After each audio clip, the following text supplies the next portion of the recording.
L'objectif suivant désormais, c'est Chiodi, le numéro 8, un jeune Italien que Pichon connaît bien, pour s'y être frotté toute l'année en championnat du monde 125. Pichon se sait plus rapide, il est en confiance, acclamé et soutenu par les 15 000 spectateurs du Palais Omnisport dans cette manche qu'il ne peut pas perdre.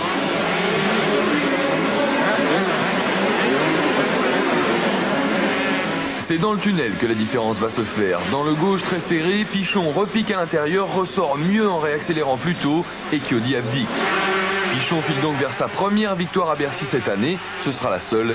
Il était temps. Michael Pichon, première victoire ici à Bercy, j'imagine que ça fait du bien, non?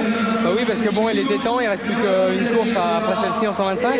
Mais bon, je suis vraiment content, j'ai pris un bon départ, je savais que je pouvais gagner vu que Alessio Chiodi était parti en tête devant Greg Decker. Je savais que j'étais plus rapide qu'eux et donc j'ai attendu le moment pour les passer. Et bon, Ryan Lux avait parti 2-3 places derrière moi, donc j'étais pas du tout inquiété. Et j'ai fait comme lui, il a fait un peu hier. Il est parti devant, ça sert beaucoup, mais de toute façon, même s'il avait été dans ma roue, j'étais vraiment motivé pour gagner, il m'aurait pas passé. Michael Pichon, euphorique, a même assuré le spectacle dans les derniers sauts avant l'arrivée. Et puis notre coup de cœur du week-end pour le plus jeune concurrent de Bercy, David Vuillemin, 15 ans seulement, un visage d'ange et une sincérité émouvante. La première fois, c'était, je vais voir le circuit, je rentre dans l'arène et puis il n'y avait personne, c'était immense. Bon, ça m'avait fait quelque chose au cœur d'être ici. Ça n'a rien à voir avec ce que vous avez l'habitude de faire en championnat de France? En championnat de France, il y a 5000 personnes, ici il y en a 15 000.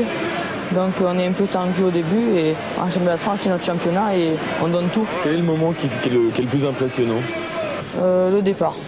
Ouais? Ouais. Pourquoi? On est tous de France et avec les Américains et tout ça, c'est un peu... c'est bien. Qu'est-ce que vous vous dites à ce moment-là? Je me dis qu'il faut bien partir parce que sinon on va être à la queue et j'essaye de faire un maximum. Vous avez le trac? Un peu. Pour sa troisième participation au Supercross de Bercy, McGrath a confirmé sa supériorité en remportant 7 courses sur 9. Normal alors que le nouveau roi de Bercy soit interrogé par son prédécesseur, Jean-Michel Bayle. Est-ce que c'est important pour vous de rouler ici?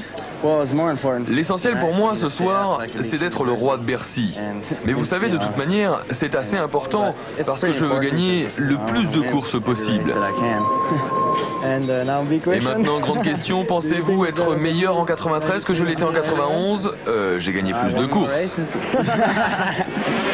Après le départ de la dernière super finale, c'est encore une fois le champion des États-Unis, Jeremy McGrath, qui part en tête, juste devant son coéquipier, Jeff Stanton.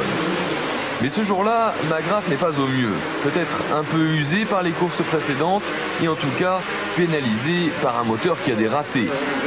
Stanton, lui, ne manque alors pas cette occasion unique de passer enfin McGrath. Là encore, il était temps.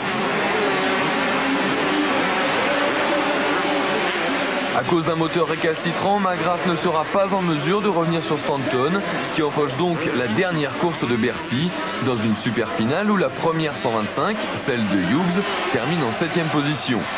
A noter le bon résultat de Yann Guédard, le breton, très régulier au cours des 3 jours de course, et toujours placé dans les 5 premiers, mais malheureusement pas une seule fois sur le podium. Ce sera peut-être pour l'année prochaine. Vous arrivez après cette